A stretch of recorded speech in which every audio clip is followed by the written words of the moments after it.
It's Street Talk time for episode 441 of the podcast. We didn't actually say it earlier. What did we even talk about? Which episodes we're going to do? 19th to the 23rd of October, episodes 10,145 to 10,150. Well, if we didn't say it earlier, we're saying it now. Should we say it at the beginning?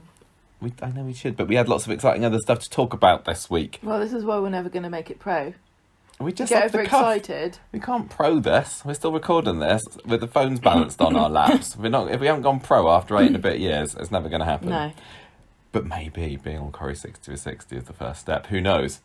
We've got 2 years until we've been doing this for 10 years, and we could be, we could even have a microphone by then. Proper one. With a little fluffy end to it, even. We could have a boom that we could have dropping into our shots. Oh, yeah. I want to have a cough button. Oh, sorry. Right. What does that do? Stops you from Apparently, coughing? if you think you're going to cough when you're recording, you press it and it mutes you or something like that. I don't know. We don't need it. Button. We record our podcast, coughs and all. And today we're going to be coughing our way through 5 storylines. It's not me that does it. We do not have farts in our podcast. We did once. Listen back to the last 2,000 hours. Do you remember that one where... What? Where we forgot to put in the do, and then I did a big burp. Yeah, I did. And then people contacted us the next day. You were like, quickly take it down. Yes. I think that was one of the first ones that Georgia was Taylor had been awful. listening to us. Oh, that might have been right after you did the Corrie quiz. And I was like, oh, Georgia, listen to our podcast. And I was having a massive burp in the middle of it. And I thought... She's like, this is so... It's because we don't listen to the episodes this back. I don't know whether bad, I don't know whether anyone could tell, but we don't really edit this podcast down. No, we don't edit it because... people enjoy listening to us whittering on for some reason. Right, well, today we're going to be whittering on everyone who does about it doesn't listen to it. 5 stories. The first story is a double dip. First off, it's totally different. / Dill we meet again. Mm-hmm. Because Dylan is back. Who'd have thought? I know it was mentioned last week, but I didn't actually think we'd get to see him this week, so that was quite interesting to see a returning face played by the same actor who played him like 8 years ago. That's amazing. Which is pretty amazing, yeah. Then we will talk about the Raise the Place story, followed by Toya Battersby. Toya Battersby, also Toya. So Toya. You say that every time. Well, I've got to remind people of why this is a pun title. Then we have got Robert Johnny, no explanation needed. Finally, the story on Monday of the Winters, inexplicably not having a job at the beginning of the episode and then managing to all get one in the course of about 30 minutes. That storyline is called Gemployment. Because it's about Gemma getting a job. Do you get it? Right, Todd this week. So, Monday. Mary still thinks... This is... Monday's episode was where Todd is revealed to everyone, isn't it? Mary's had a bit of a rough night because she thought she's heard running water during the night. She thought she's heard skittering in the attic. And Eileen says, look, just don't go looking around the attic because it might not be safe balancing on those wicker baskets to look up there. Eileen wants to phone Mick. Remember Mick? Mick seems like, worlds away, yeah, I know. Doesn't he? Who's Mick? He was dropped quicker than a hat. But anyway, Monday he still calls him bother for Eileen, so she wants to phone him up and appeal to his better nature. Todd says, "Mum, just keep out of this," but Eileen's like, "No, I'm your mum. I'm gonna stick my nose where it's not wanted in your business. It's what my job is." So meanwhile, afterwards, I don't know, at some point, Mary tells Sean that she thinks the attic is being haunted by the ghost of Pat Phelan, and it was at this point that I thought, this is going to be a silly episode of Coronation Street. And at this point, I wasn't wrong. Oh my God. It's not even Halloween week yet, Coronation Street. I can't believe this. There's a ghost. Gemma and I had differing opinions on Monday's episode of Coronation Street. You say to me, ghost, and you say Pat Phelan on Coronation Street in the same sentence, you've basically fulfilled all the dreams I didn't know I ever had. The only way they could have made up for the ridiculousness that was Monday's episode of Coronation Street is if they'd actually got Corrie McIntyre to come back up the... Corrie McIntyre? Conor McIntyre. Yeah, he's changed his name by default. Right, yeah. To go up the motorway, up to Manchester and actually film himself haunting Eileen's house. And hey, calm down. He never said that. But they didn't. It was ridiculous. Anyway, I thought grumpy. this was... I was in a grumpy mood. You were really on Monday. really annoyed. I did not enjoy Monday's episode. And then... And you know what? I think, actually, that made me like it more. I think it did. And I saw there are a couple of people that were on the same side as me after Monday's episode online, but most people seem to love it. So I will let you love this. I'm glad that you did, but I couldn't get on board with it. Wednesday's episode, mind you, was fantastic. I really enjoyed Wednesday's episode an awful lot. Tonight's episode, I'm going to say, it happened. It was a bit, a bit boring. I thought tonight. It wasn't silly. So this week's went silly, excellent, a little bit dull. That's my review of the week. Anyway, Eileen has tried to phone Mick from Streetcars, but she's only got hold of his husband, Eric. That's right, they're giving some real character development to Mick here. He's obviously going to be in it for the long haul. Todd really thinks that Eileen should let this lie. Meanwhile, Mary is getting Billy over to number 11 to hear the noises. She says that she reckons it's Pat and he needs to perform some kind of exorcism. I thought it was probably a little bit funny when Billy was like, why do you think it's him? And she says it's water noises. And then she very dramatically says, he fell off a lighthouse. Yeah, exactly. That was kind of funny. Kind of funny. Twice. But yeah, I was kind of shaking my head, but maybe it was because I was kind of finding it a bit funny. I don't know. He didn't even fall off a lighthouse, he got Mary. stamped off the side of a bit where a lighthouse was. I think that Eileen is embellishing the story of how she knocked Pat into the water. Lying. Like, he chased me up the lighthouse and... We had a fight with swords. It is, basically. Anyway, Billy is asked to do an exorcism, which apparently Mary says, no, the church is fine with those now, the Church of England. They do them now. Anything to get bums on seats. Meanwhile, Eric, that's Mick's husband, by the way, turns up at Streetcars and accuses Tim of sleeping with Mick for the drama. Because he traces the number back from him and he thinks that somebody is going out with Mick and its name starts with a T because he's got a T in his phone. Why is it that everybody on Coronation Street, when they have secret people that they don't want them to know who they are in their phone list, they just put their first name, like Nick with his E? And Mick's got his first T. Letter. It's weird. First letter, not the first name. First letter, yes. Silly. Anyway, Todd phones Paul and says... Not Todd, Billy, phones Paul and says, look... Mary wants me to do an exorcism. I'm going to humour her, but can you come and rescue me soon, please? So he gets going with this ceremony, using the words on his phone that Mary has Googled for him. I love this so much. Oh, God, it was pretty ridiculous. It was so silly. I know. Dan was hamming it right up, and Patty was off the charts. He goes, what did he say? Something like... He said, oh, Lord... The house of insert name here. Oh, so that's stupid. It's stupid. It's really dumb. Does he say that when he's marrying people? Yeah, he's like... Be dearly below, we are gathered here today to witness the marriage of insert name here and insert name there. 2 women. Typical. Anyway, so he gets going with that. And then there's a rumbling upstairs and Billy goes, oh, maybe there is a ghost. A real ghost. He goes, no, yoinks. It's just Todd. And then, of course, just so that we remember that this is Todd and he knows it's Todd, and yes, you've always lit like that, he goes, Todd. And Todd didn't says... Todd go, Billy? No, I can't remember. I don't remember. He says that hearing Billy's voice made him want to come down the stairs. And Billy's pretty upset by this because he's not seen him for a long time. He abandoned him. He stole Summer away from him. So he's pretty mad. Meanwhile, don't forget that Billy hid in the woods for years. Todd hid in the woods. Sorry. So, nobody else seems to want an explanation from him as to where the hell he's been. No, not really. He's just been ducking and diving. Too complicated. What have you been up to, Todd? Maybe we'll find out. I've not been near my phone for 3 years. How long has it been? Eileen turns up at the Streetcars just in the nick of time to rescue Tim from an irate Eric, and she says to Eric, "Look, this the reason that I phoned you, it was me that phoned you, and the reason I did it was because Mick left a present in the car, and it was for you. So everything's cool, right? It wasn't Tim." And I just wanted to tell Mick about that I found it. So Eric falls for this, hook, line and sinker, and apologises to Tim, at which point Eileen is summoned home because Todd has revealed himself. Well, all the way through, though, when she's saying, like, oh, you left a present or something, Makes it sound like he's done a little poo on the back seat. He is a gangster. What? That's what gangsters They don't follow the rules. I done a poo on your seat and I'm leaving it there. So I'm a gangster. Don't tell the popo. Bye. Well, Mick is a really threatening gangster. That's probably the way he rolls. Like, I tried to do a poo. But it didn't work. It was just a little fart on your seat. I had an accident in my trousers and I need to leave.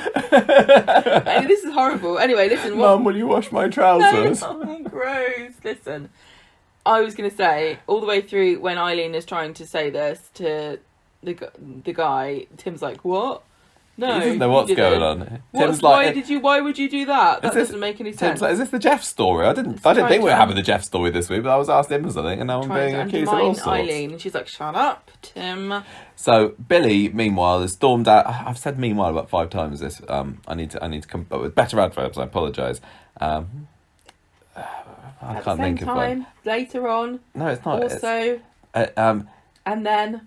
No, what does it mean? What does another word that means at the same time? Concurrently, Billy is storming out of number 11, followed by Todd, and they have a really nice socially distanced standoff with Todd at the door, Billy on one side, Eileen at the other side, and Mary, and it's like a Mexican standoff. And then Paul turns up for good measure because he's come to rescue Billy. And Todd's going, I'm the ex, pleased to meet you. We're just catching up. Paul is upset by this, and then he walks off. So with Billy trailing after him. Paul is pretty annoyed about being kept in the dark about Todd's reappearance. Is he? That doesn't make sense. What? Maybe. I don't know. What? Paul's mad about something. Paul's always mad about something, isn't he? So Billy says, look, Todd must be in trouble, otherwise he wouldn't be hiding out there. But it doesn't matter because Paul, you, my son, are a better lover and a better father to Summer than Todd ever was. And he doesn't want chaos in his life anymore. This. We can't. Maybe he is. Maybe he is. Know. But I tell you what, nobody's been phoning up the Ofcom complaining about Billy and Paul scenes, have they? Like they did on that raunchy bed scene with Billy and Todd all those years ago. Do you remember? No. Just they had a hotel room together and everybody complained about it. Anyway, I don't want chaos in my life, and Todd is an agent of chaos, which is why I'm not interested in a future with him. Thank you very much. An agent of chaos. I love that. I'd hope somebody describes me as that one. If anyone's an agent of chaos on the street, it is Todd, and he is starting to get his mojo back this week. Yeah. I'm very pleased to say. Mick turns up at number 11. He's like one of those Mentos mints in a bottle of Pepsi. Yeah, he's going there. Do you ask Sam about that? He knows all about them. It's. I'm not paying him for one. I make my own. That was the weirdest part of the whole thing. Why are people giving money to a small child to make a mess? I know, it's a one and done deal as well with those rockets, isn't it? Take it to the red rack and it's like, whee! And oh. This was like the worst fireworks display poor investment. Ever. Gary paid £50 for him. Anyway. I'm starting to think very uncharitable thoughts about Mick. What you hope happens to Oliver once you donate money to that pointless endeavour. Mick turns up at number 11 and is like, "Oh, Eileen, I've come to pick up my present. Have you got a present for me, please, Eileen? Hello, Todd. We seem to keep missing each other." And he's like, "Oh, I heard I had this present. Yes, I'm trying to menace you." I'm trying to menace you, but I hear I got a present. No one's scared of you since you had that accident. No, Mick knows that there's no present, really. He just wants to go and over and be annoying. He just mildly like irritating. The most. He's like a little stone in your shoe. So they go inside, and Eileen basically says, "Grow up, Mick. Stop being such a nasty gangster." And he's like, "Okay, Eileen, you're off the hook, Todd. Bye." That's basically how it goes down. It reminded me of that scene in Kill Bill where she gets the Yakuza over her knees, like, "Go home to your mother." Yeah.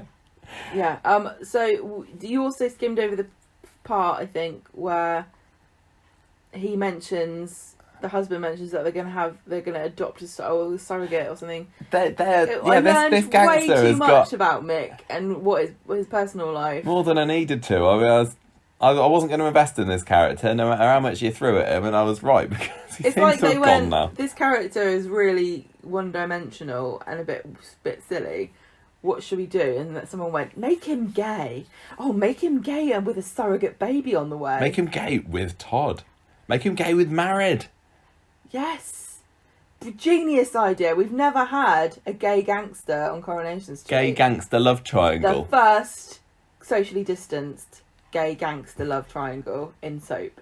I know, they haven't been showing Send that off to... So, that was the end of just Monday. inside soap Wednesday, Mary quickly forgives Eileen for keeping her in the dark about this whole Todd thing. Todd has got cabin fever. He wants to go out and stretch his legs. Meanwhile, there it is again. Billy has got his archdeacon's interview tomorrow, which he's prepping for, but he's not sure. What do you think the interview questions for that would be? Question 1, have you ever done drugs in a church?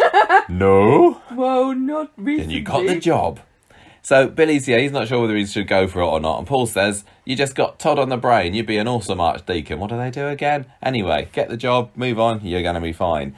Todd goes to see Sarah, which I thought was nice. Remaking some of those links that he had. Sarah and Todd were going to have a baby once, weren't they? Yeah. They died. They were close all those years ago. So he goes and sees her, and she's pleased to see him after all this time. A little bit offended he's not been in touch, but she quickly gets over that. He notices that she looks a bit knackered and maybe she wants a bit of a chat. So she talks his ear off on the factory steps about Billy's druggy past. And then Paul kind of comes all over and has a go at them. He's like, oh, what you doing here? Oh, what you doing here? Yeah, he's like, what are you looking Get out at? of my street. I've been here longer than you have, mate. Todd basically whites the floor with him. They verbally spar, don't they? Yeah, and Todd's like, oh, you use poor grammar. Todd notices that Paul is not the brightest light bulb and defeats him in a battle of wits. It's not fair. I was on Todd's side here. It's not fair to have a fight with someone who's not armed. Doesn't Billy comment about that earlier? Like because Paul tells him what happened later, and Todd's like, and Billy's like, you got mad at him because he corrected your grammar. It's really annoying. Todd. Someone's got to do it, it's Todd. It's really annoying when somebody does that to you. That's it. Nobody's ever told me this before. You were mad when people said it's not turn of the hat. That's not grammar. That's idioms. It's along the same lines, though. Anyway, Billy just tells Paul, grow up, stop getting riled up by Todd. You got nothing to worry about. You're the only one for me. You're the best lover I've ever had. You're the only one for me. And then the only wang for me. Then he goes over and sees Todd to have some sort of ceasefire. But he also says, they kind of make up, don't they? There's a bit of unresolved sexual tension going there, and I actually thought this was a really, really good raw scene where we got to see the real Todd, the real Billy, sort of confronting their feelings about each other and admitting that there are still things bubbling away and lingering there. And Billy admits that he wants to be cool with Todd, he wants to be friends, but I'm in a good place with a good bloke, Paul. And then Todd gets all emotional and says, oh, I wish I could have been there for you during your shooting up in the church phase. And Billy gets a bit shouty with him, and they just want to tear each other's clothes off, you can tell. Billy says, when you left, I lost the love of my life. Todd says, that's a gulp, by the way. Sick into the microphone. That was a gulp. That was a patented Todd gulp. That's my latest Coronation Street impression. How did I do, everyone? Can I just tell you, there's obviously a reason that they hired Gareth Pearce over you. He's a professional gulper. He's way better at it than you are. You sounded like you were being sick. You can tell he's gulping. Excellent work. Gareth Pearce over gulps. I'm just saying, but he's new, so I'm going to let it slide. Listen, isn't he used to being on the Archers? Yes. You have to audibly gulp on the Archers. You can't do how else would you know? Exactly. That's very true. That's where he learned it from. You can't do the look where you look over, where you hug people and look over their shoulders and look worried on the Archers. How do you do that then? I don't know. Do you go, oh. There's probably quite a lot of, tropey visual clues that you can't do on the Archers. You can't overhear people. No. Ooh, I wonder. When Maybe we should listen to it. If you were to do the sound effect of hugging but being sad, you'd be like, ah. Yeah, basically. Ooh. Yeah, I want to know how they do it. Like, that scene where Daniel and Nikki were exchanging money in Victoria Gardens the other week, and Jeff was there gazing on. He goes, what do they... I tell you, he goes, huh? No shit, they play the sound effect of steam coming out of his ears just for good like measure. Like a kettle whistling.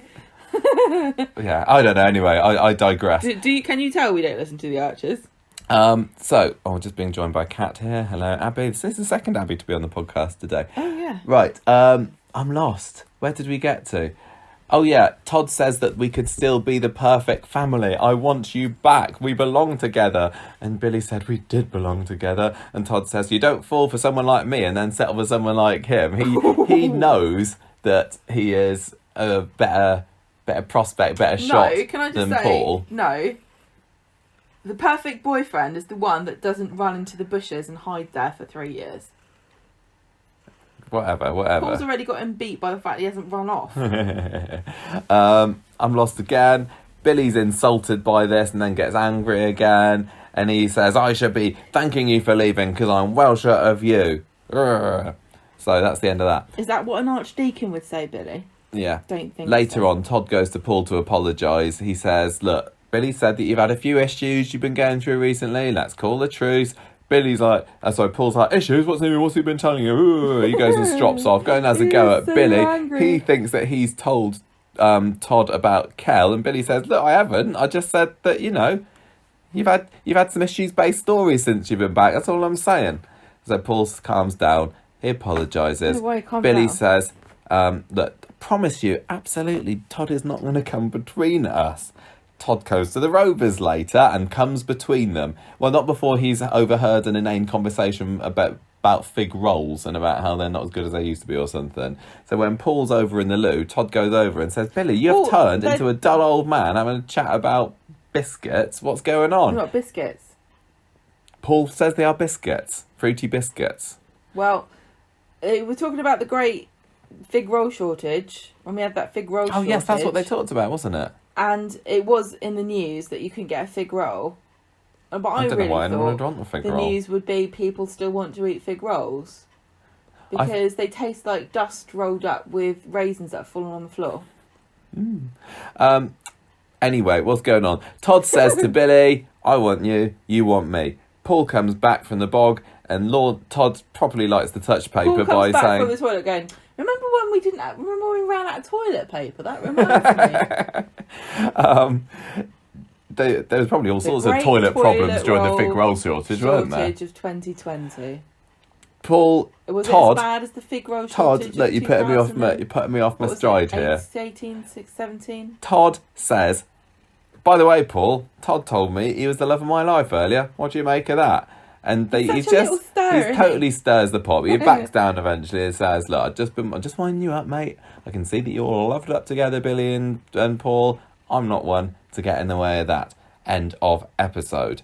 Friday, Billy apologises to Paul for all the hoo-ha that went on Wednesday's episode. Paul's not really having any of it. He's still a bit miffed. Meanwhile, Sean brings Dylan round. He's just got down to that London to go and get him. And inexplicably, Dylan has got an incredibly northern accent. So I think that maybe Violet's been, conversing to him in her native tongue of She's northern. like, no listening to any of that southern anything. Although she is going out with somebody called Anton, and that sounds like a proper southern lad. Do they have Antons up north? I don't know. I don't think that we are any more blessed with Antons than the North. Oh, okay. I don't know. Maybe I don't know. What about the word Anton makes you think it's southern? It sounds like a What? What? A flashy sort of London name.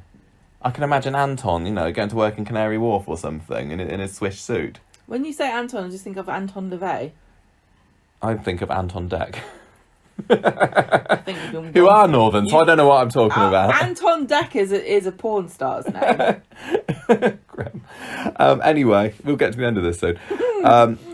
Dylan, first impressions of him, even though this isn't the first time we've seen him, he doesn't seem very excited. He falls very nicely into the disinterested teenager mode, and I don't know whether we're supposed to like him at the moment, but he hasn't struck me in the same way as Sam did, let's just say that. But we're not, anyway, he's supposed to be grumpy, isn't he? How old is he now? What, 12, 13? I don't know. So they go off to the cafe. Sean's annoyed about Todd hanging around there, and we also get to learn about their sleeping arrangements and how Todd is supposed to be sharing with Sean. I don't know, I didn't really see the point of this anyway. So, and then we had another scene that I didn't see the point of. Billy telling Paul, oh, I'm not going to go for my interview anymore. I postponed my Archdeacon interview because family drama. And Paul's like, you massive flake. Do you think they're going to give you the job of the archdeacon if Oh, every can't even do an interview for the job because of too much drama in my own life. Yeah, sorry, I'm a soap character. Then you're not going to be the Does that count against archdeacon. Yeah, no. Anyway, we've already got an archdeacon. Her name is Karen Lund. She's the Archdeacon of Greater Manchester. Is she? Yeah. How do you know that? Looked it up. You've actually got Wikipedia open. Well done. She used to be the vicar of Turton. Sean is having, as I put on Twitter earlier on, a dill pickle because his son has gone lost already. He's bloody lost him on the tram. He didn't care about trams, didn't he? If I lived somewhere that didn't have trams, I know, Dylan's like, which I do. Got a tram, I can't believe it. It's like going on a tram Dylan, is like a highlighter going to Manchester. What the hell are you talking about? A tram is just a thing that, like an underground train, but it doesn't go underground. You donkey. Yeah. What's so crazy about that? It's like an underground tram, but you can still keep tapping away on your phone and playing your Minecrafts and your Roblox and whatever it is that teenagers. Roblox is a thing that children do. I don't know what I'm talking about. Go and listen to your tunes and your rap songs. Go and watch your YouTube influencers. Yeah, go and watch. And you can do that on a tram. So you should be happy. Yeah, that's PewDiePie. Watch PewDiePie. He's in, isn't he? And go and watch. I can't remember Charlie D'Amelio. She's a TikTok. Oh, watch a TikTok. Record a TikTok. I do it all on a tram. I desperately want Coronation Street to find out what TikToks are and have a character do one. I want Mary. Rosie's all over TikTok, I bet. I want Mary to say she's doing a TikTok. I think if the girls have Gail find it, won't they, and say, I've done a TikTok. Yeah. Anyway. But Mum, it's the wall. You've just recorded at the wall. You've got the camera around the wrong way again. Gail, you absolute idiot. Todd finds Dylan in the ginnel. So they haven't looked very far. My money was on Victoria Gardens. Yeah. Good job I didn't... I agreed with you. Yeah, good job I didn't put actual real money on that one, because that's where usually people turn up. But no, I would have thought he'd been just standing outside a shop going, what? How is everything so cheap? I know. He's having a bit of a mope, isn't he? He's having an emo moment in the ginnel because it turns out that Violet, his mum, and Anton are going to split up. I'd forgotten that Violet and Jamie split up. I was kind of... I don't know. Expecting him to come back, was you? Maybe. I texted Gemma this morning and said that we should have done Violet as our classic character profile this week. I don't know why we didn't.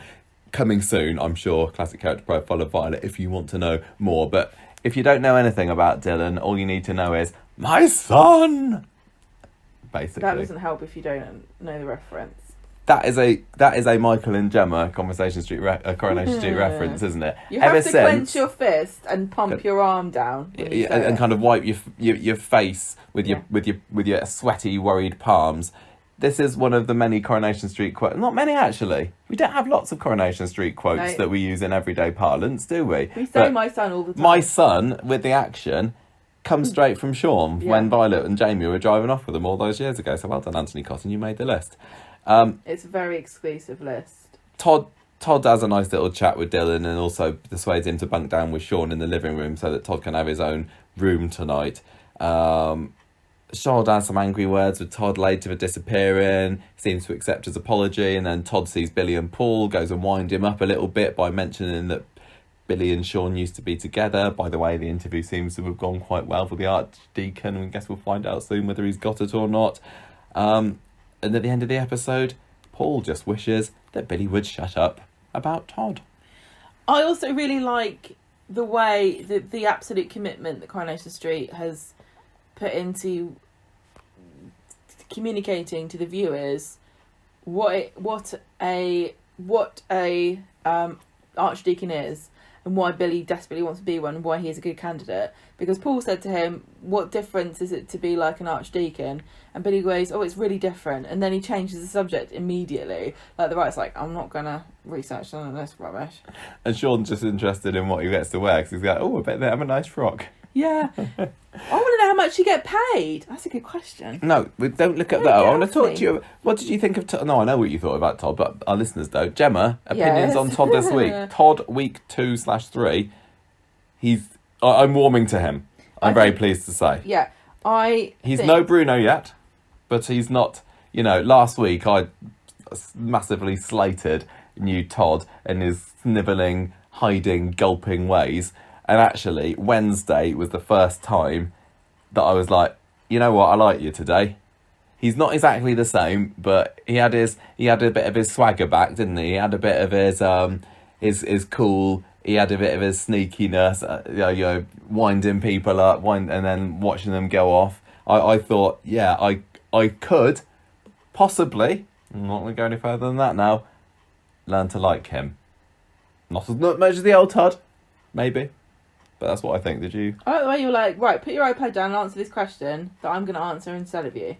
What did you think of Todd this week, Jen? I thought he was great. Great. I saw lots of people going, oh yeah, I could definitely see the old Todd in him. I really understand why they cast him. I think he's shades of old Todd, definitely. But I didn't get that vibe at all. I just thought, okay, yeah, this is... It wasn't even that. I think his performance was radically different, or that he's better or worse than he was last week. It's just the story that he's in. It's so much more of a Todd story now than it was. The gangster stuff was What were they doing? such a silly way to bring him back. The thing so that gets ridiculous. me is, it seems to me as though it almost makes sense that they had a vision of like, oh, bring Todd back. Imagine if we brought Todd back, and the only picture we showed people was the funeral car. How can we finagle our way into writing that in so that we can have a funeral car as a promo picture? But I didn't see anything to do with like, oh, is Todd dead or alive? Like Todd, mystery of Todd, he turns up dead because we knew that he'd been cast as somebody. So we. And they put the publicity photos. I'm not saying that's what they actually did, but you know the visual of a funeral car with Todd, flowers with Todd written on it.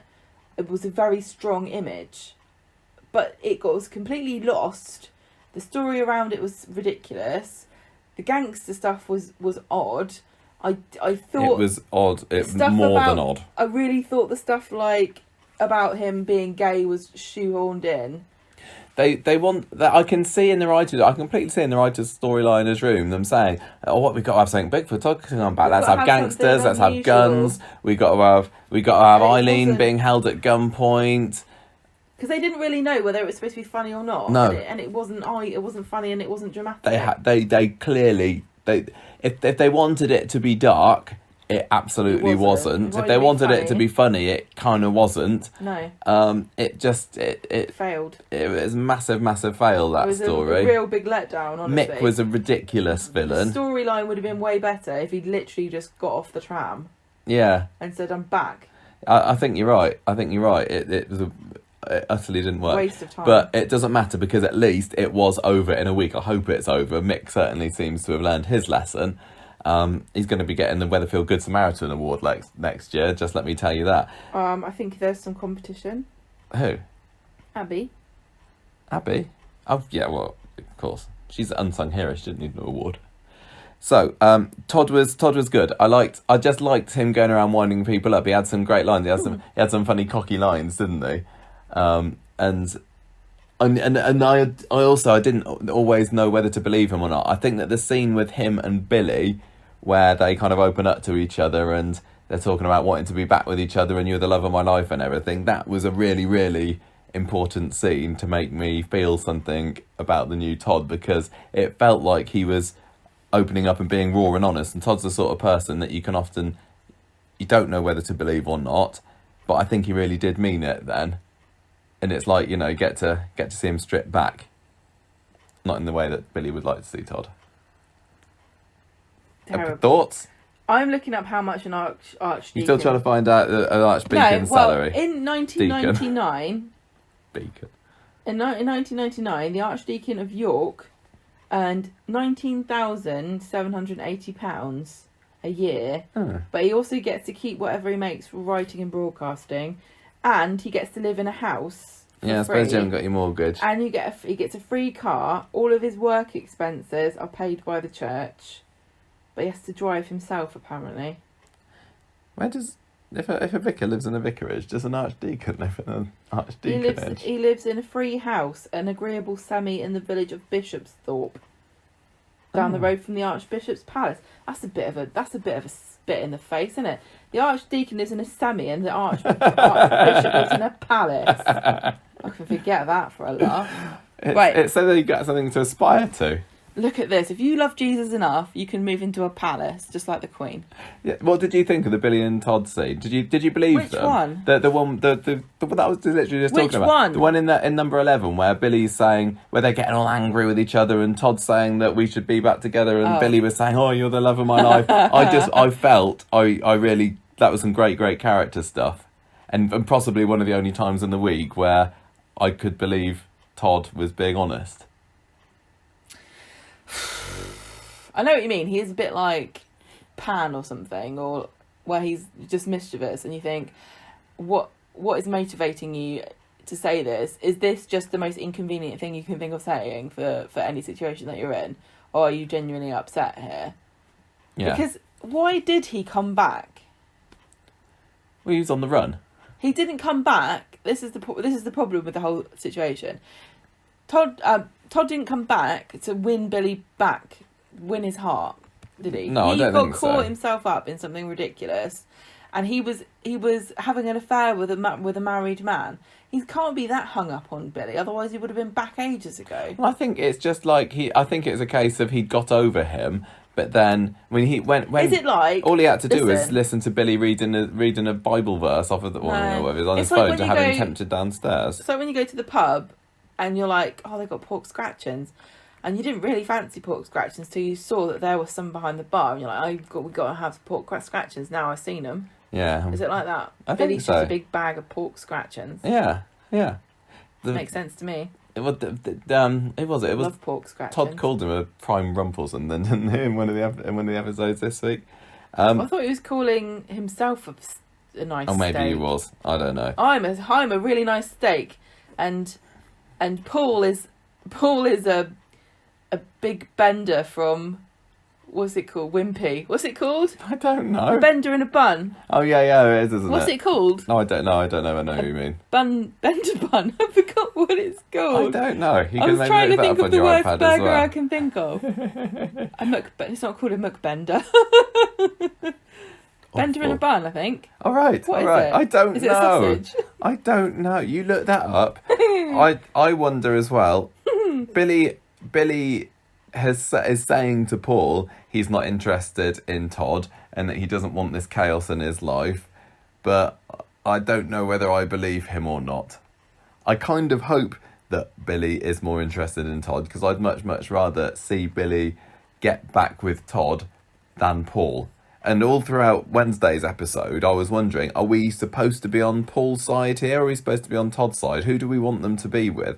It kind of felt like we're supposed to be championing Paul and Billy.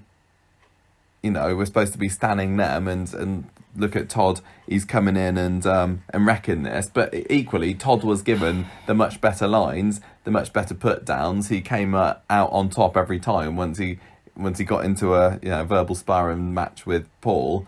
So I didn't know exactly who Corrie wanted us to be, on the side of. What do you reckon? What are you asking me? Whether we think that Paul and Billy should be together? That is part of what I'm asking, yes. Or whether it should be Todd and Billy. Would you like to see Billy leave Paul for Todd, and will he? I'm always going to say no, because I can't be bothered with drama about relationships and stuff like it. Just seems that is kind of what soap is based on. No, it isn't. It's about murdering people and getting away with it. Ask Gary. And Arthur. Yeah. It just seems like too much like. I just. There were so many. Nothing about it appeals. Honestly, there's got to be some kind of partner swapping. We're gonna have Todd and Billy, or Todd and Paul, or Billy and Sean are going to get back together. Has stuck his nose into this. Yeah. And he's now under the same roof as Todd. Yeah. Is almost sleeping in the same room. Sean going to get a crush on Todd? Well, he has had a crush on Todd in the past, so maybe he'll get that. But I don't know. But I'm not. I don't know what I'm saying. I don't want Billy and Paul to stay together. Is basically what I'm saying, because I find I've given them it a quite year boring. and I'm not feeling the I think chemistry or anything there. At least But even with Billy and Todd would have arguments about interesting things. I mean, Billy and Paul are so boring. They have arguments about whether they're mentally strong enough to work for a helpline. It's like boring. Paul, to me, just comes across as one of Billy's victims that he's befriended and least, fallen in love with, kind of, but he just really wants to look after him. I'm not feeling anything there. No, it feels a bit like a disciple and a teacher. Even though Billy and Todd have also obviously got a lot of history, Billy and Gareth Pierce's Todd haven't, but I felt more of a connection between those two in that scene at Eileen's house than I think I ever have between Billy and Paul. I'll tell you what, great performance from the guy who plays Billy. Dan Brocklebank. That's his name. Yeah, he did a really good performance. He did. Finally, he gets to do something. Yeah, on that episode, he was a bit walking around, pursing his lips and holding his satchel. He was a bit over the top, as I said, on Monday during the exorcism scene, but he did a much better job on Wednesday. When you're exorcising a demon, you have to be a bit OTT about it because they don't leave if you just ask them nicely. Sorry, can you go? That's where I've been going wrong all this time. Can you please leave? But so at the end of the day, do you think that Todd has given up? Because he said at the end of the episode on Wednesday to Eileen, I'm not one to get in the way of people. Well, liar. He's going to do it even more now because he's a contrary little git. When he sets his sights on something and he knows what he wants, he's not allowed to do something. Yeah, that's or the somebody thing. says, "Don't do this." He's like, "Whatever, you can't tell me what to do." Yeah, he is going to keep on. He's going to keep on He's going. Just a troublemaker. He doesn't know any other way of being alive. Yeah. That's kind of it for this story, isn't it? Yeah. There are a few more scenes of Eileen failing massively at hiding the fact that Todd was in the house earlier on in the week.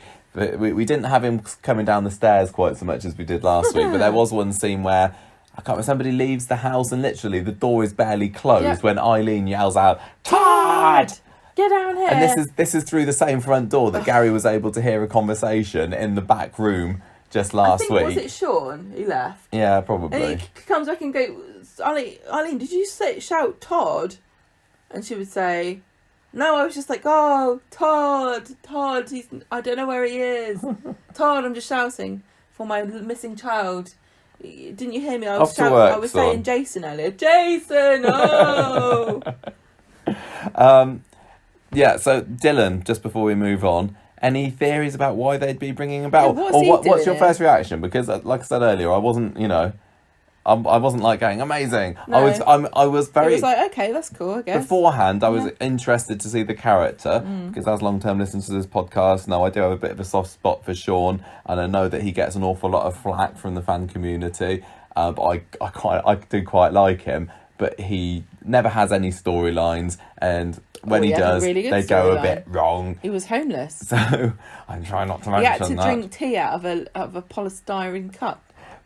I'm interested to see, is this a Sean storyline? Are they going to give him something to do?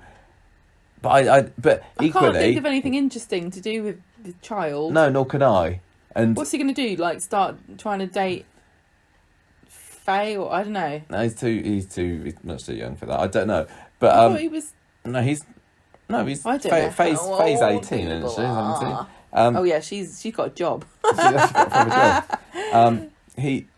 And he's only going to be here for a week, isn't he? He's here for half term. Maybe Weatherfield's going to go on lockdown and he has to stay for longer. Yeah, I don't know. That is a mirror for real life. Question. Is he going to overhear something? I don't really know. I'm happy to just find out. I can't think of anything that interesting, unfortunately. Yeah, but I am glad that he got a mention because he a bit like Joseph when he went away to Portugal. I was wondering, are we ever going to see this child again, or is he going to come back? So I occasionally wonder. It gives Violet a ring. What? I was going to say Charlotte. It occasionally gives Sean an alibi for where he's gone. Oh yeah. I want to know whether Dylan knows that his dad was homeless. Maybe. He probably talks about it all the time. Yeah.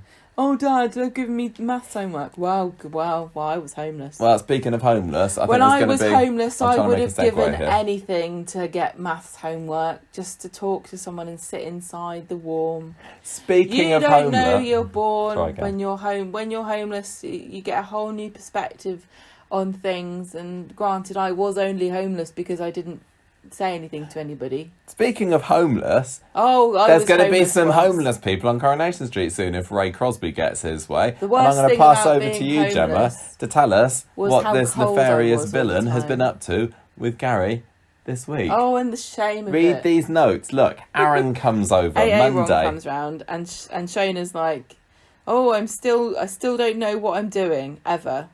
Yeah. Basically. And Darren says, David... Darren? Who's Darren? I put David and Aaron together. Oh, that's their shipping name. It doesn't work with David and Shona. Maybe there's Aaron. Sharon would be...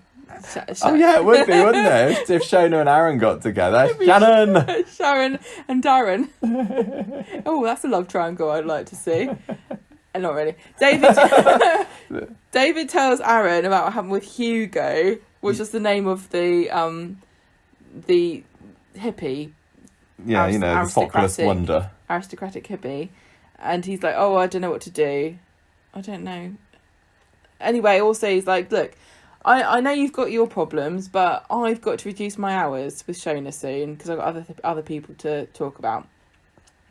So they're talking to... Aaron and David try to talk to Shona to say to her, we understand that you have urges and you would like to consummate your marriage with your husband, but it's a bit creepy and David is worried that he's taking advantage of you. And she's like, I don't care. He's not taking advantage. I want to sleep with him, blah, blah, blah. And she doesn't get that it's kind of weird. She still doesn't get it. She gets a bit upset. And then she says, look, I just need you to tell me if I'm doing something weird or wrong. You just need to tell me. And Aaron's like, you are getting better. And then she's like, yeah, I guess. Also, weren't you raped that time by that Josh guy or something? And David's like, no. Why are you bringing this up? You can't just talk about things like that. It's really upsetting. Don't just mention it in front of Aaron or whatever. And he just storms off. You go, upset. I'm going out to the sinkhole and maybe some time. He goes to the pub, actually, and he gets chatting to Gary, who for this week is his best friend. And he says, Gary gives him advice and says, we all learn to play the hands we're dealt, which is the same as saying, it is what it is. Deal with it, David. Or, I'm not interested in your problems. Would you like to share some pork scratchings with me? It's socially distanced. Pork scratchings. Do you mean pork scratchings or do you mean Billy? No, pork scratchings are really nice. I don't know where I am now. David has a bit of a sensitive moment. He says, oh, I see Shona pretending that she loves me, but I pretend not to notice. I don't think I can pretend that she loves me anymore. So he goes back home and Shona apologises to him and says, I wish I was the old Shona. She says, she seems pretty wet, but everyone seems to love her. And they sort of have a bit of a heart to heart, and I guess they... Husband and wife. Basically, they just sort of go, yeah, this is the situation that we're in. I guess we have to play the hands that we're dealt. Basically. So that's the kind of the David and Shona's action in that story. But meanwhile, there's also some stuff bubbling away between... concurrently, Ray stuff going on between Ray and Gary. Gary and says, look, you know this job that you said you'd do? You got to help me out with it. And Maria's going to be happy to get rid of the Platts, apparently. Because she's mad at everybody because they didn't help Gary. She's holding a grudge, isn't she? Yeah. They're back in the bistro sorting out the details later, and Gary's like, this isn't going to be as easy as you think it is. This community is really tight. He's obviously listened to our podcast where I was complaining that we didn't have any demonstration whatsoever of the community spirit of Coronation Street, and these people seem to not really care that where they live anymore. And David was already talking about selling the house. And then all it took was Shona going, oh, I think I might get my memory back if I stay here. But Gary says, Ray, this is going to be really difficult. You need me to help you. And Ray says, right, you got the job, but you need to convince David to sell the house. And then immediately Gary goes, I can't do that. I didn't get Gary Of this all week. the people on the street. He didn't seem like... Ray basically said to him, listen, I want to buy all that bit of the street. And Gary says, I'll help you do it. Yeah. And then Ray says, start with David. And Gary goes, it's impossible. You'll never get him to sell. It was basically, wasn't it? Well, then, why didn't you say this earlier when I said that was my plan? Gary was saying, I'll drive the bulldozer last week. What's he think? He's going to drive it around number 8 and then Maybe just bulldoze into Jeff. Like that guy that lives on the farm that wouldn't move for the motorway. Yeah. Also, there's something very interesting about what it is, why specifically Ray needs this particular part of the world, and he can't just find some random... Well, he's supposed to have a load of hotels all over the place, although he spends an awful lot of time just at the bistro now. I can't remember the last time we saw Ray at his actual hotel. I know, but yeah, being a hotelier and being a restaurateur are a bit different, aren't they? He's obviously trying to learn the ropes. And trying to sell lasagna, still can't shift it. Yeah, he's like, oh, it's going to be too hard, the place means a lot to David. And Ray says, what if we get this Roxy? And I'm convinced now, after we mentioned it previously, I am not convinced, because David in today's episode says, I've spoken to Roxy and I've agreed to sell the house. And I think that David would recognise Debbie. I don't know whether he just spoke to her on the... I don't know whether he just spoke to her on the phone. She's like, hello, it's me, Roxy, yes. I'm going to buy the house from you, and you can live there. About that theory because now. I just like to own things like Monopoly. You ever play Monopoly? It's really good. There's a Coronation Street version. There's a Game of Thrones version. I like that one as well. Anyway, so Ray says, whatever Roxy says, I'll buy the house and rent it back to you. And Gary goes, but I thought you wanted to knock it down. And Ray's like, look, shut up. You just be a pretty face and do what I tell you. Which is, again, why Gary clearly knows that Ray wants to knock the house down. So why does he say you'll never be able to get David to say? I don't get it. A lot of it doesn't make real sense if you think about it, particularly. Is Gary saying you never get him to leave, so just bulldoze it with him inside it? Was that what he was hoping would happen? I don't know what you mean. What do you mean? What? He's like, you're not going to get David to sell the house. I just assumed you wanted me to bulldoze it with David inside it. Yeah, I know. I don't know. It's all a bit odd. But I don't really care. I'm kind of enjoying it. Wednesday, into a good episode of the week. Hugo, the sockless wonder, comes to the barbers, and he's going, I've been rejected from 3 castings, and I shall set my followers upon you. I've got over 1 million. He's got 2.5 million, I've got 2.5 million followers, and they all hate you. And he takes photos and things of David, like, gurning. And David's just looking, like, in the background going, what are you doing? Also, the thing is, if you've got 2.5 million followers, they're probably all around the world. How many of them... It's not like but people travel far for barbers, is it? You go to the barbers that is near to what is convenient to you. And if your local one is on some rando influencer's page chopping off his top knot, you'd probably go, he looks better without it, to be honest. Yeah. It's free advertising, as far as I'm concerned. If I was David, I'd get on top of it and go, well, chop your top knot off for free. You could get a load of business for that, probably. Yeah, de-chop knotting. De-chop knotting? Yeah. Top knotting? De-top knotting is... You said de-chop knotting. No, forget it. What else I don't happens? know what you mean. Gary goes to see David. He's like, oh, I'm really worried. And Gary says, why don't you see whether they'll let you stay here and buy the house? Sounds too good to be true, doesn't it? But no, don't worry, because I think that they'll go for it. You should see what happens. And Gary goes back to Ray and says, oh, I don't think David's going to go for it. You can't just shaft him. You've got to compromise. Why does he care now? I know, he's just like in 2 days. He's the weakest villain. In 2 days, he's literally gone from I hate David and I'm going to get my revenge on all of Weatherfield. And then 2 days later, he's like, well, I shared some pork scratchings with him and I think I've got a new friend. So he's like, Ray's like, yeah, I'll pretend to compromise. Ha ha ha. David tells Shona about this offer. And Shona's like, why don't you sell it? You should just sell it. Yeah, she's got no ties to the house because she doesn't even remember it. I thought you wanted to stay here because It will help you. And she's like, I don't give a crap. All I care about is you and the kids. I don't have any memory of this. So I don't have any sentimental attachment to it at all. You should just sell it. It's got a bloody great big hole in the garden. But don't tell Sarah and Gail, as it will just worry them. And for some reason, David decides to take advice from somebody with such mental health issues that she can't remember not to touch hot things.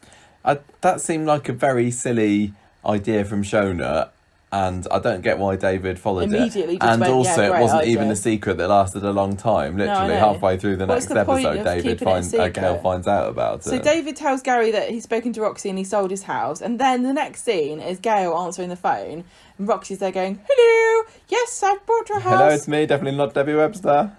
Tell Gary we're going to give him... No, tell David we're going to give him the money for his house." And she's like, "What? The house is sold? Oh, I guess I'll tell him." And then she has to go at him. Gemma, do you know Gail is Sally's best friend? She would definitely recognise Debbie Webster. Why? Because Debbie Webster is Kevin's sister, and Sally used to be married to Kevin, didn't she, for all those It's got years? nothing to do with it. She would definitely... I don't She's think it's putting her. on a special voice. I don't think it's her. She's putting on a special voice, Michael. Gail. So David's like, "Oh, I'm going to fix a sinkhole," and Gail says, "By the way, Roxy phoned up," and immediately David knows that she's worked out that he's sold the house, and he's like, "Well, it's my house. I can do what I want." And also, the sinkhole's not going to fill itself, is it? We've been waiting, and it's still there. I need to pay for fixing it.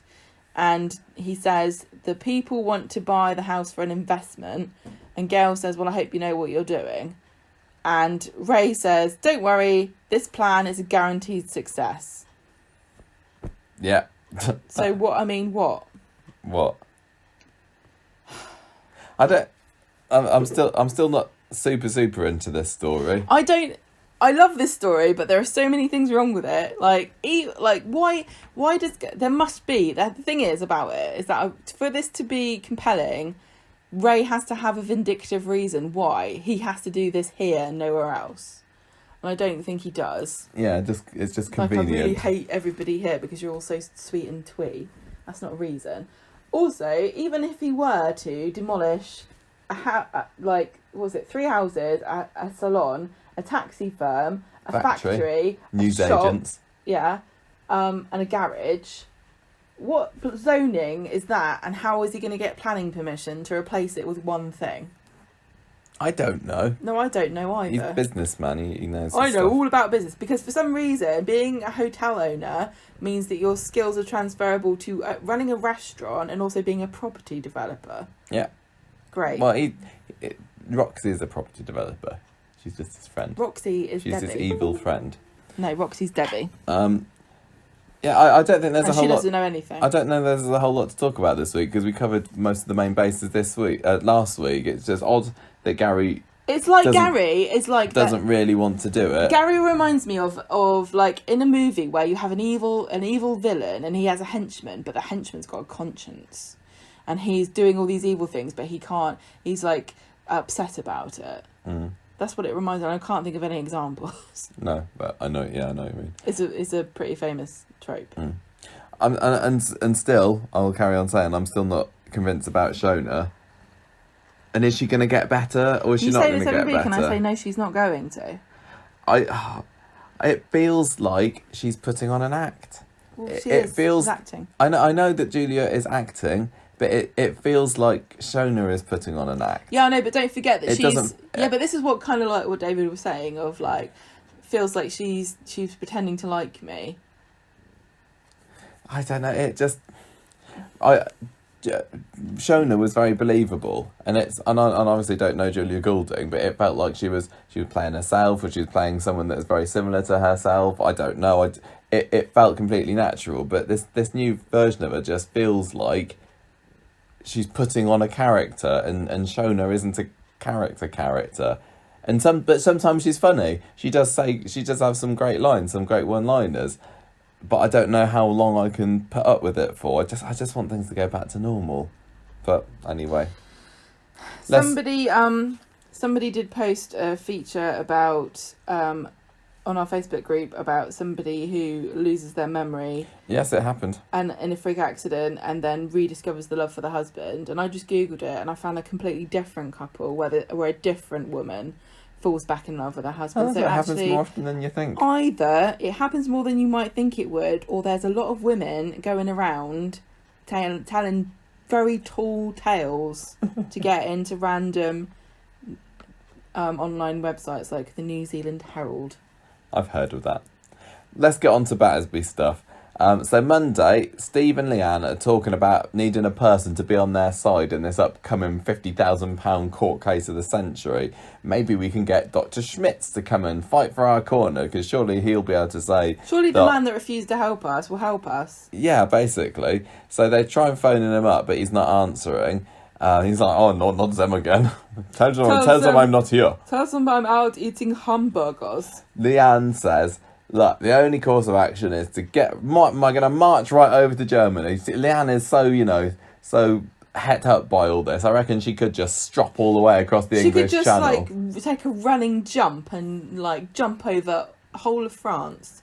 Just powered by pure rage. I can see her walking up to the channel, and because she's so enraged, it boils away the water, and she'd be like Moses parting the sea. Walking and on top of the Channel Tunnel. Yeah, basically. But she doesn't want to go, so Steve agrees to go over to Germany instead. And because she can't leave Oliver all this time, I'm fine with it, Leanne. He's like, I'll go over there. I don't care about our son at all. He just wants to go to the beer kellers.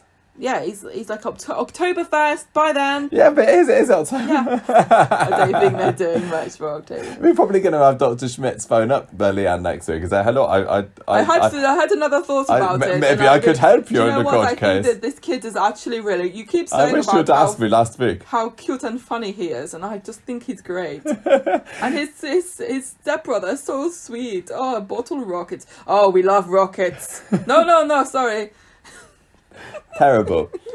We do get to see more. Oh no, we'll get them on Friday. Wednesday, Nick is opening up to Gail, who's been a bit more serious this week about worrying over this whole Oliver business. And Gail is actually quite nice about it and serious about it, and she's really excited about seeing Sam later today. Sue, who's going to be selling these bottle rockets in Victoria Gardens. She's less impressed by the news that Natasha's coming, but she's still gonna help out. So Sam's there. He's got his bicarb soda rockets, hasn't he? That he wants to sell to the people of Victoria Gardens. The idiots. To raise money for Oliver. It was really bad place. I mean, I know that over the last 2 years, let's say, Victoria Gardens has risen dramatically in the number of people who go there, but it's not going to get you passing traffic, is it? At all. No, there's not. It's the people that happen to go and sit on a bench. No, and why would you go there apart from you want to go and sit somewhere quietly? No, can I just tell you, this is the perfect way child. of conning people into buying crap they don't want. You walk along and you see a little kid with a store and you go, this is very intriguing. What could this be? Perhaps he's selling a cupcake or something I want. You go in there and there's a bunch of bloody bottle rockets on a table, and there's a little adorable child going, I'm raising money for my brother who's going to die. And you're like, well, crap, I can't get away now, can I? You've got to give you £2 for this useless piece of plastic. I'd buy it from Sam. This is killing turtles, I'd do anything for Sam. What are you doing? Here you go, child, then. Sorry. Yeah, blast your rocket into the air, land in the Manchester Canal. Yeah, it's a perfect way of conning people, because you're trapped. Very true. No way out. It's bad enough when you go to a car boot sale and you see something cool on the stall and you go and touch it and the person's like, oh, that's really interesting. That belonged to my Aunt Vera. It's £3 if you want it. And it's a brooch. You're like, oh, I don't want it now. Meanwhile, back in the hospital, court-appointed guardian, Wendy, comes over to see Leanne. Wendy is a good name, isn't it? As I like to call her, Doctor, not a doctor. Doctor, not a doctor? Yes. And she's going to come and have a meeting with Nick and Leanne.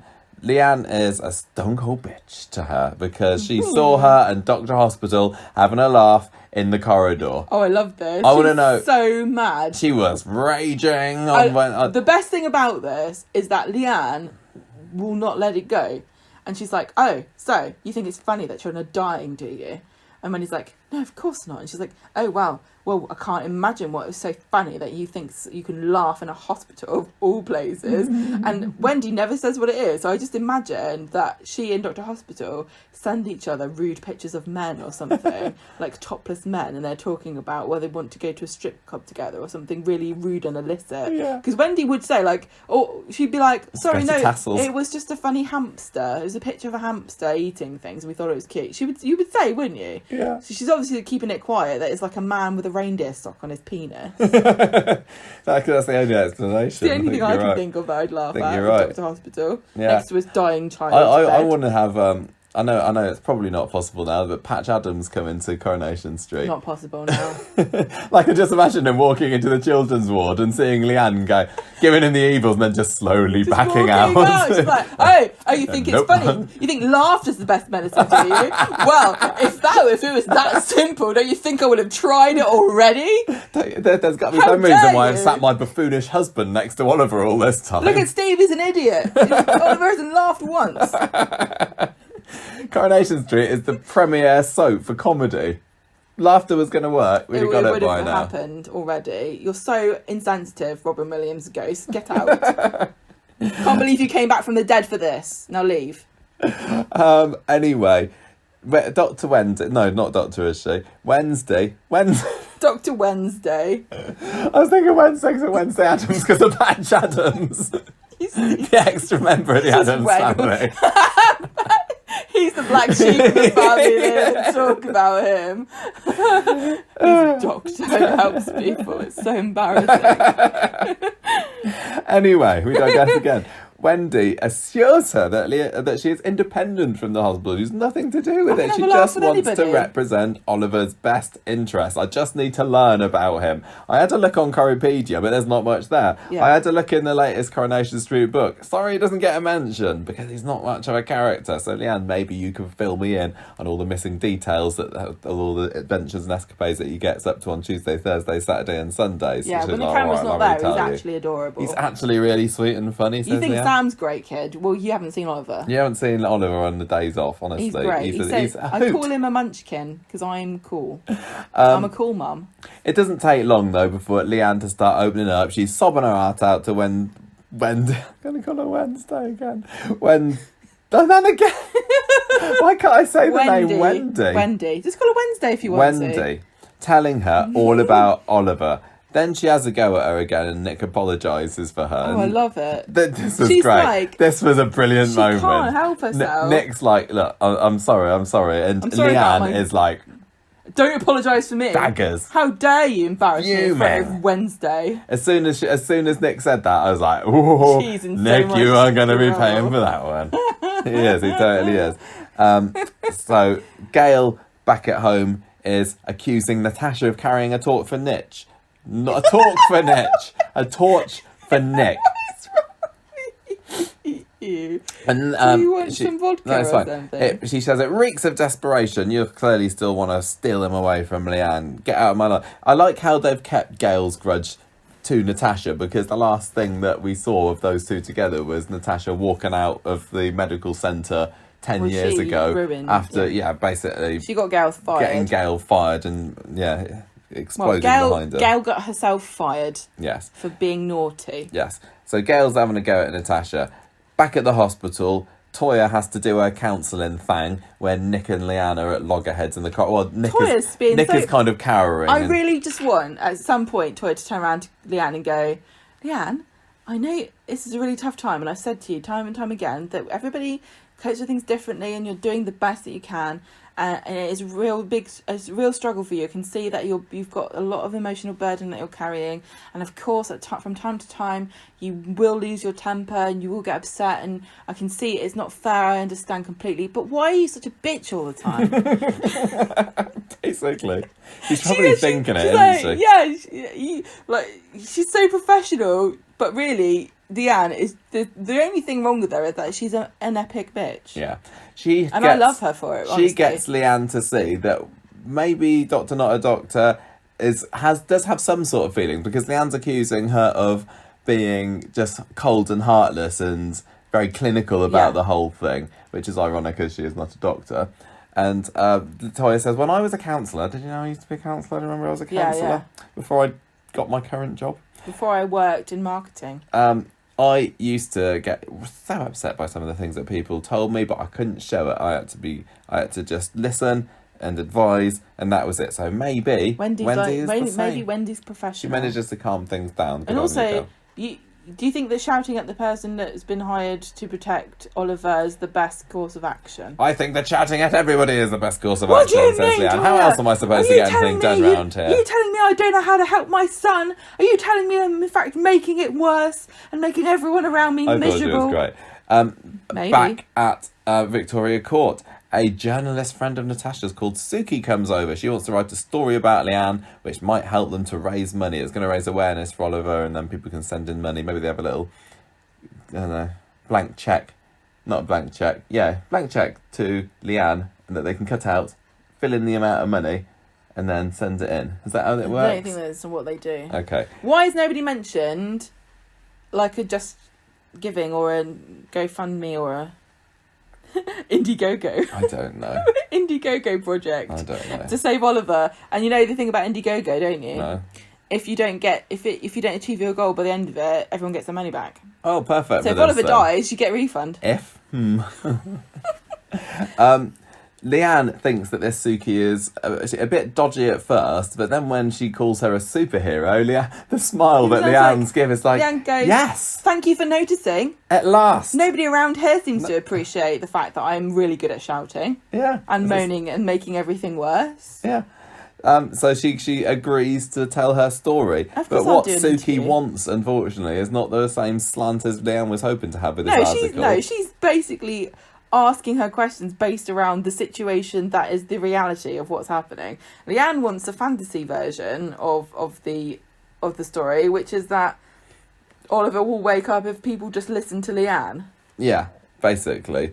So Leanne's like, you're just a bloodsucker, you just want to write a sad story, sell a few papers, the problem is, get Suki's out. like, so, what do you think about the fact that your son's going to die? Yeah, what do you think about the hopeless situation that your son's in? How does it make you feel? Sad, but the desperate, bottomless yearning of your soul. How would you put that in your words?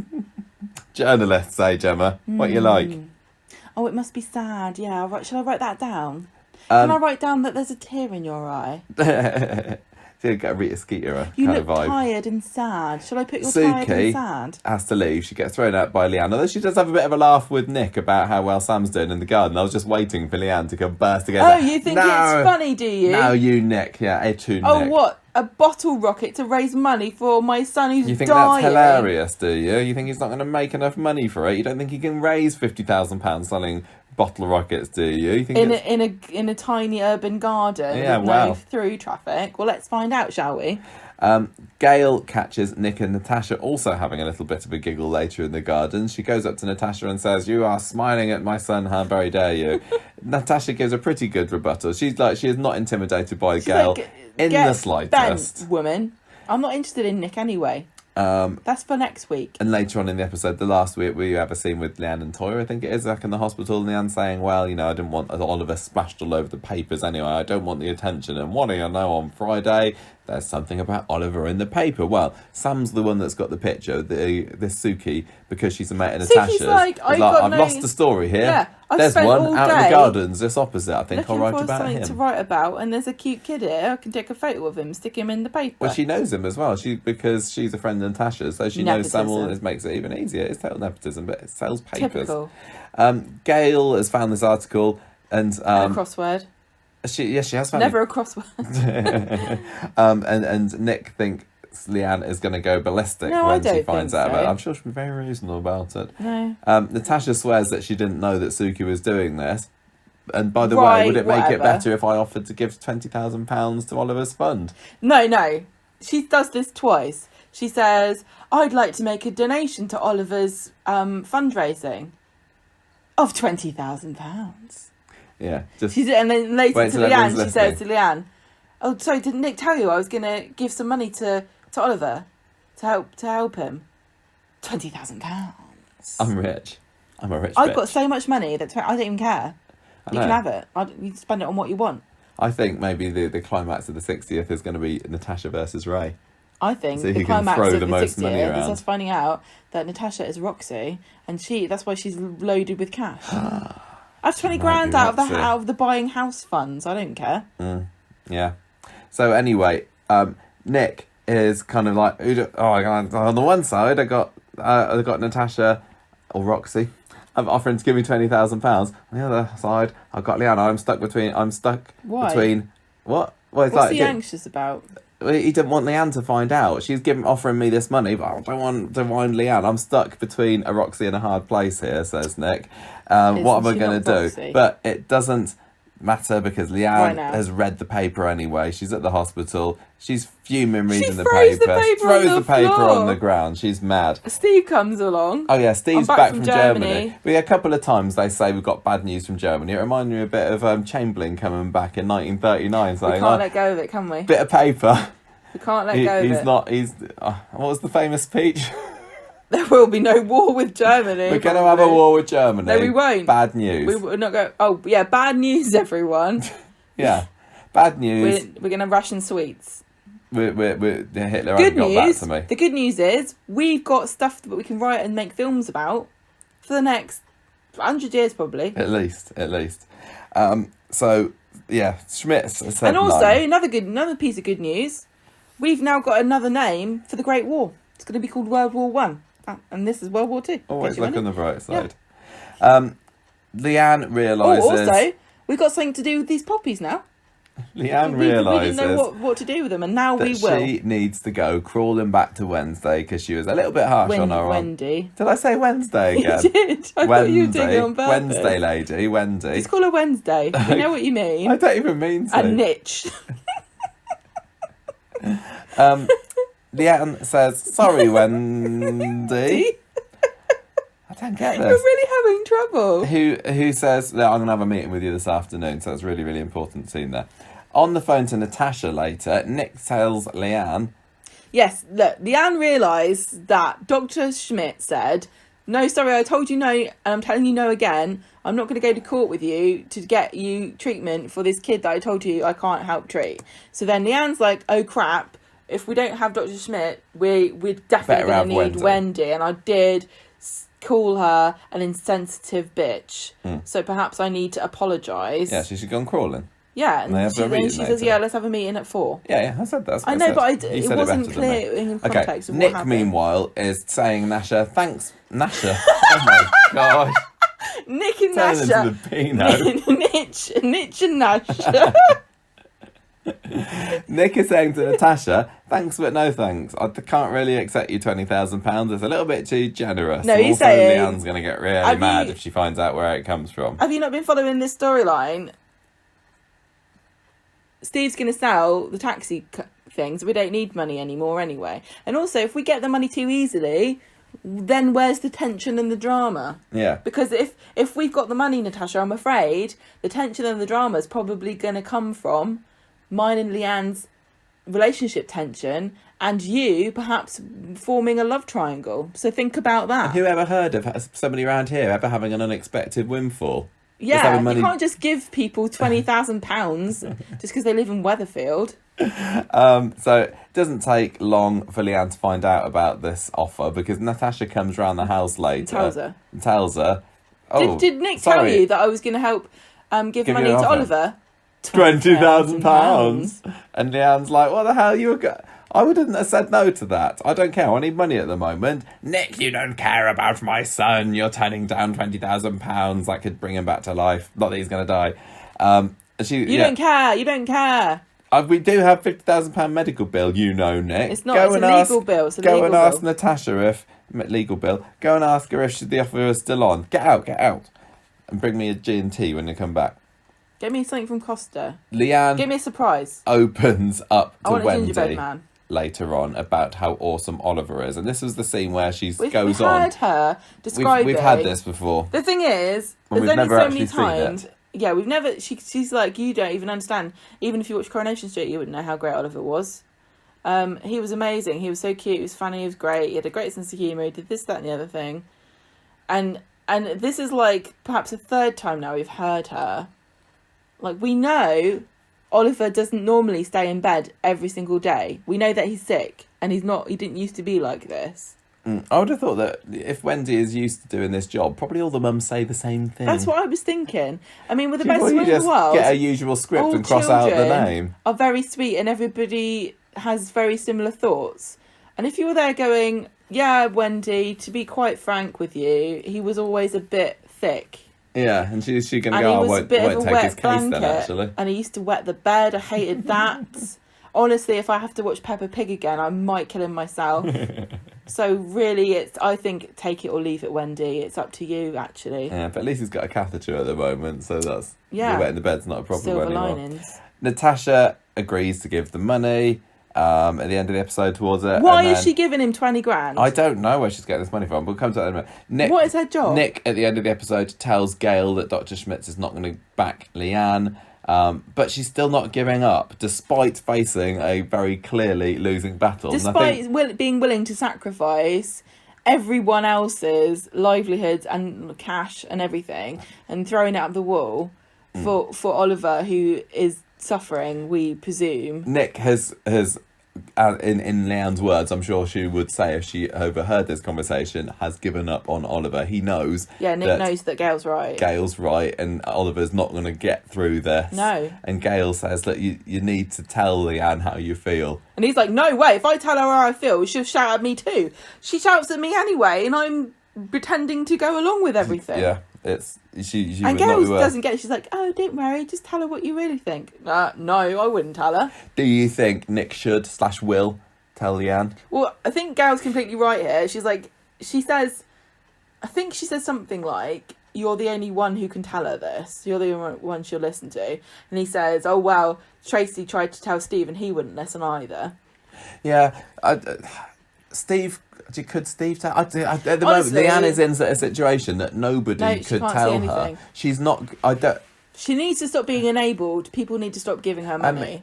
Oliver could wake up and say, "Just let me die," and she still wouldn't do it. And Shut I up, don't Oliver, blame you're her. I ruining totally everything. don't. I totally No, I don't know. blame her. Her behaviour is very, very Believable. understandable and believable. Yeah. Maybe not so much with all the shouting, which I is would just be there like for that. drama. But No, I'd be like that. But, No, but- so many mums, and I'm not a parent, so I can't say, would be exactly the same, and they would be fighting until the last breath Yeah, of course for you their would. son. Yeah, of course you would. And when she's talking about Oliver, it is sad. And she says, when she was telling the stories, I felt really bad, and I was like, I would have loved to have actually seen some of this, because Yeah. that sounds adorable. It just sound obviously she loves him. And Jane's performance, She's yet great, again, still was carrying fantastic, it. and yeah. The thing is, like I said, that I think people are enabling her too much. She's hurting herself, and she's hurting everyone around her, and she's not helping Oliver, because she thinks that she just gets enough money and takes people to court, she can do something about it, and she can't. And Natasha giving them the money is all very nice and everything, but I think Nick's first instinct was right to say, no, don't give it to us. Because you can't, they're not going to be able to use it for anything. It's pointless. They can't help Oliver. You can throw money at it, and you can go to court, and you say the doctors are wrong, and you want a second opinion, you want a third opinion, you want a fourth opinion. You want to be able to take him out of the hospital and take him somewhere else. You're not going to take him anywhere that's going to do anything. No. There's nothing you can do.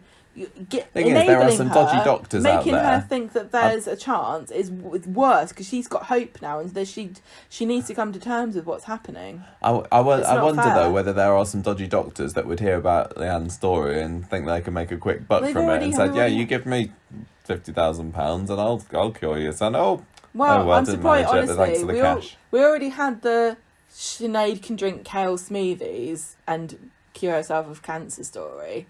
But honestly, Leanne does seem like the sort of person who now, she's at the stage where I'm surprised she's not on Facebook going, oh, I found a woman who lives in Wyoming who says that if you put a hold of crystal up your bum, it will cure you of anything. You know, I've got these healing crystals, or I'm going to realign his chakras, or there's somebody's going to do Reiki on him, or Yeah. if I give him this homeopathic extractive pear juice. Yeah, I wonder. I just can't think of anybody that could get the message. I think maybe Toya could, but she had a go at Toya. Toya's not helping. She had a go at Toya in the corridor Toya's today, being didn't very she? sweet and reasonable, but all she's doing is stopping She's- Leanne from having arguments with people. She's not Yeah, telling she's her mediating, the truth. isn't She she? needs to say, Leanne, stop it now. being too. Everyone's supporting Leanne. They're supporting her to continue what she's doing. Is it because they should be supporting her Are they to just stop. scared of her? I wouldn't be scared of her. I could shout at her. We could have a shouting match. I think I want Wendy to say, "Listen, I know he's cute and everything, and it doesn't make any difference whether he was the most adorable child in the world or if he was really irritating." Do you think if Steve accepted it, I mean, would that be a workaround to try and get Steve to see? Because I still wonder whether where is it going to? He actually believes it, because do you think that she's going to have an epiphany? Somebody's got to lead her to an epiphany of where am I going? Yes, but I don't know who. I really, really don't know honestly, who. Leanne does seem like the sort of person who could end up with Oliver dying and her then saying, "Well, there you go. You killed my kid because you didn't listen to me." It wouldn't surprise me if it goes there. But narratively, that's not as satisfying as her accepting it and coming to terms with it and being at peace. I don't think it's going to go there. I think it's just going to be grief upon grief. I think there's some tough times ahead for Jane Danson. She's going to have to sum up a lot more tears than that. Honestly, they worked with mitochondrial disease charity, like the Lily Foundation. They work with them. I think that the charity would say what we would really like is to have the story of a parent who has to come to terms with grieving for their child who has become a victim of this, and having Leanne shouting and not accepting that there was nothing that could be done doesn't really help anything, does it? It doesn't make you like Leanne. It's not a satisfying story because there's no end to it. The best ending is Leanne saying, "Yeah, okay, we'll let him go. Maybe I should just take Natasha's money, thanks Natasha, and donate it to the Lily Foundation." Yeah. Or something, or set up I would really like it if they set up a foundation in Oliver's name. The Ollie Foundation. Well, anything, like a charity. That would be something that would be nice that they could mention. And it would also, if you're watching it and you're a parent of some, of a child, it would, I think it helps you to see other people going through the same thing. We've had this with so many other storylines, and to just see them remember and say, you've had this horrible experience, but you still had that love, and the child will always be with you in your heart, even if they're not, even if they're gone, and it sucks, but you had the time that you had. Yeah. And to come to peace with it is more helpful. I just think because of charities involved, I know sometimes they've had charities involved and they still manage to make a bit of a hash of it. Yeah. But in this situation, I genuinely think... I suppose, the charity might not want... I don't know how much input they have. All of the parents that are going through a similar thing are also raging blinded. I don't think that anybody would think that from this story. But like I said, the whole point of having these charity input stories, is to help people who are going through similar things and to educate people. And if you're going through something like this, it is not helpful to watch Leanne never come to terms with her grief or accept that this is something that nothing can be done about. It would help them to see her come to terms with it. Yeah. So what makes more sense that this is where the story's going to go? That's a very good point. Good thinking. I still want to know how Natasha got 20 grand that she didn't want from. Because I can think of so many things I can't remember with 20 grand. What we learned about Natasha when we first saw her. Do we see that she's got a couple of salons now? In my life, I will never have spare money that I can give to help children in hospital. And I'm sorry to admit that, but it is the truth. Because I can think of loads of things to do with money. There's no such thing as spare money. Yeah, she's got a load of salons, I think. Or she's got 2 or 3 at least. But... Maybe if I had feels like a bit of a mystery. If I had £1 million, I could say, 20 grand. Do you think that... But if I had 21 grand, I wouldn't be giving away 20 grand. What do you think about whether she's up to something? Because she's saying that she's not up to something. That's the thing that you would say. You're up to something. She seems very, very nice. I don't think I'm she is kind up to of believing her. But it wouldn't surprise me if they did pull the rug out from under her. What is she up to then? My plan involves giving money to children who are in hospital. What kind of evil plan has that as one of the steps? Well, is she trying to get into Nick's pants? Listen, She's saying that she's not, but she could just be playing the long Nick and Leanne game. to split up, she just has to wait. It looks.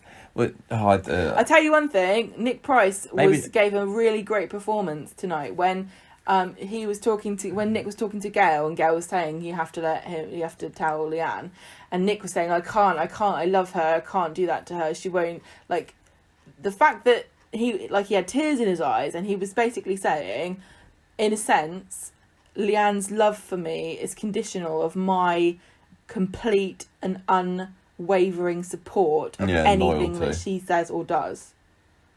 And to know that you're that close to being chucked in the bin just for saying something that is the truth to your partner must be a very scary and unpleasant. They've had a very rocky past, haven't they? Yes. They've been on and off again quite a lot over the years. But he gave Nick, honestly, really great. Yeah, it was great. It was great. Because he hasn't had a lot to do. He hasn't had a lot of opportunity to express his emotion about this. But the thought of losing Leanne and the tears that he managed, really great. He'll get over it. He'd be on the rebound. But I reckon he might be on the rebound with Natasha, especially when she's got his son. The question is Nick going to tell the question to me Leanne, is not whether, she'll say sling your hook and he'll go back to Natasha. The question to me is not whether will Natasha and Nick end up together, it's how will they get there? Is Natasha trying to steal Nick away or is she not? Because I just think that there's better ways of doing it than giving 20 grand. She's doing a very good job of looking innocent at the moment, so I'd quite like to be tricked. Does she know that it's essentially hopeless? I think so. I think everybody Why does. would you give 20... This is what... I can understand... We've said this again. We've said this so many times, honestly. That's true. I've said this so many times. When I'm talking about I wouldn't give 20 grand to a sixth kid, I'm talking about Oliver's situation where I cannot help him. You can't help him with money.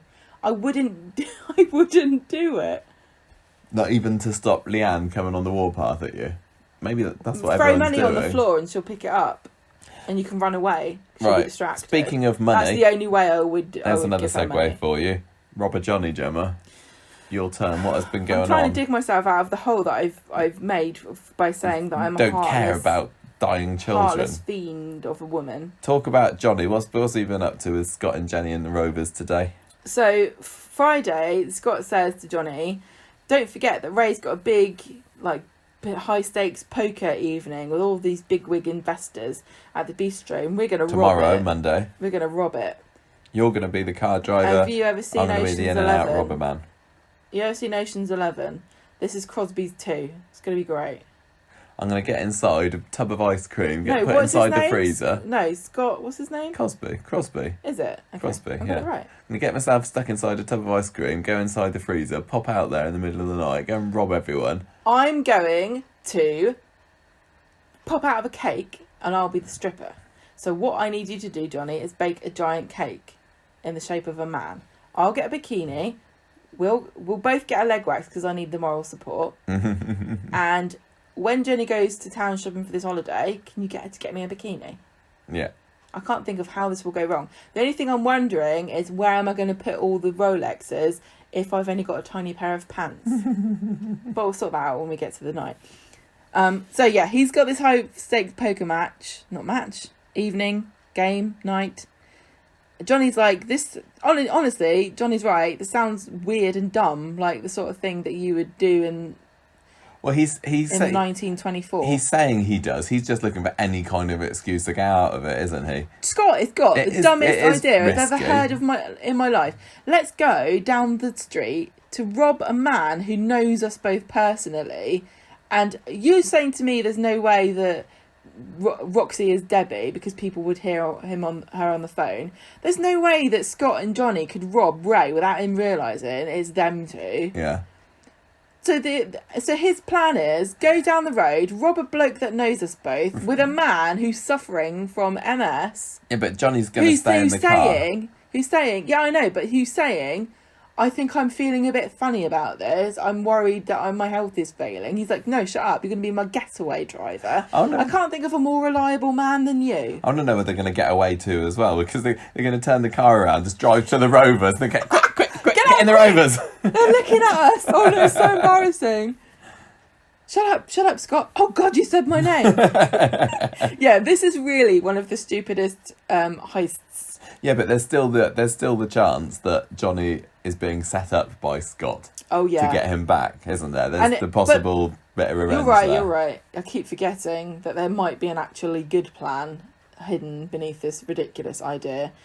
And Scott's basically blackmailing Johnny. So Johnny's looking upset. I'm phoning the MS nurse. He thinks he's stressed.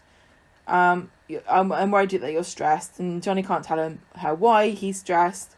Johnny says... I wish he would. And then Scott wouldn't be able to end every other scene saying, if you don't come robbing with me, I'm telling Jenny. I know. That was the cliffhanger at the end of this week, wasn't it? We've heard it so many times Just before. tell her. What's she going to say? Johnny, We've all got her past. She stole a baby once. I think this is Scott offers Jenny some cash. He says, I'm going to get a load of money soon. Don't ask me where from. But I'm going to give it to Oliver. And Jenny says to Johnny, let's go for a spa trip in the lakes.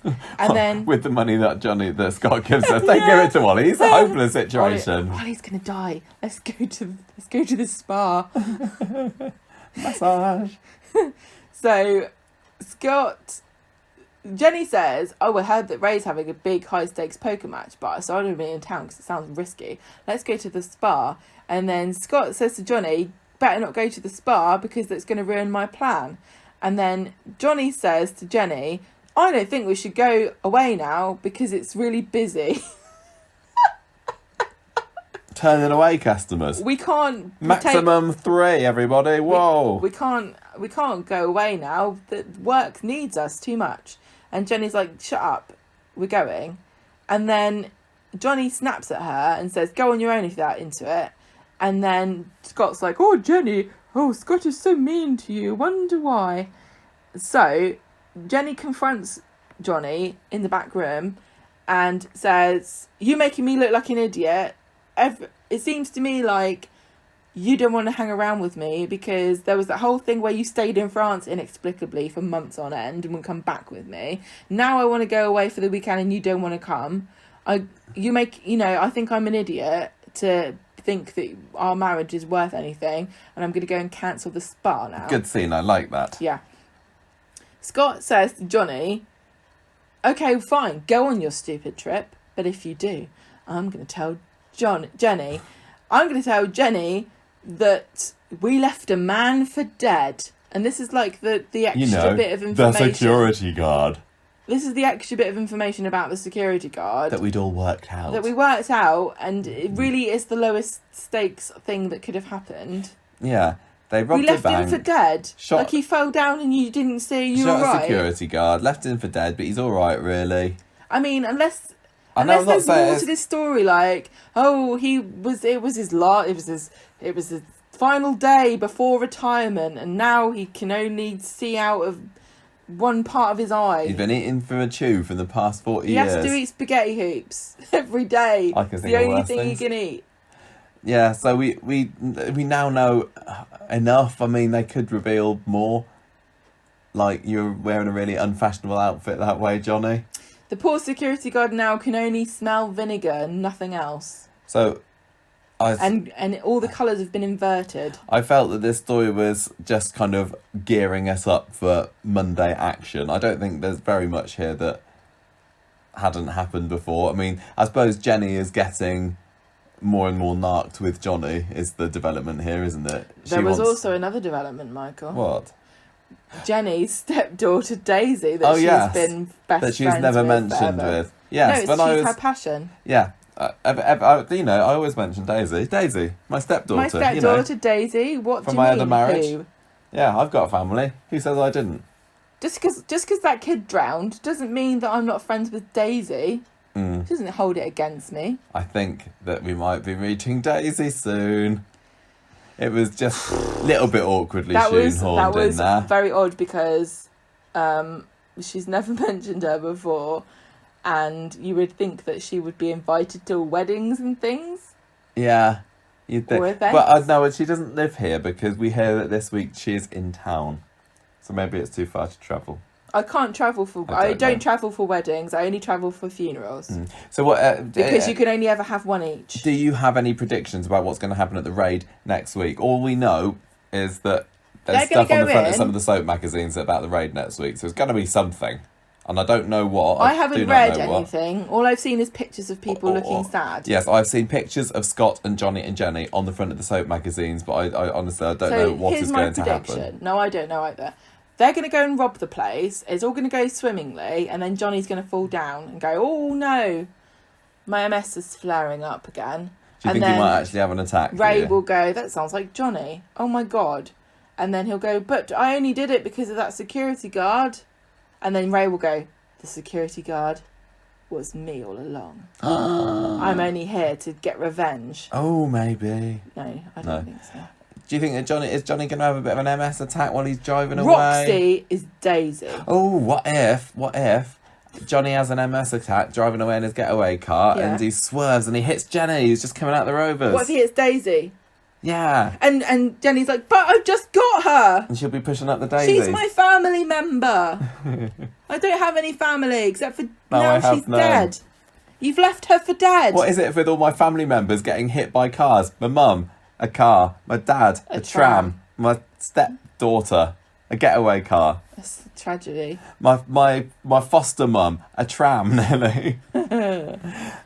Yeah. I am genuine. I'm quite looking forward to this because the story has been stretched beyond belief, but that's COVID's fault. I'm ready for it to be over or take a huge twisty turn and a step forward because it just has been going as slow as, hasn't it?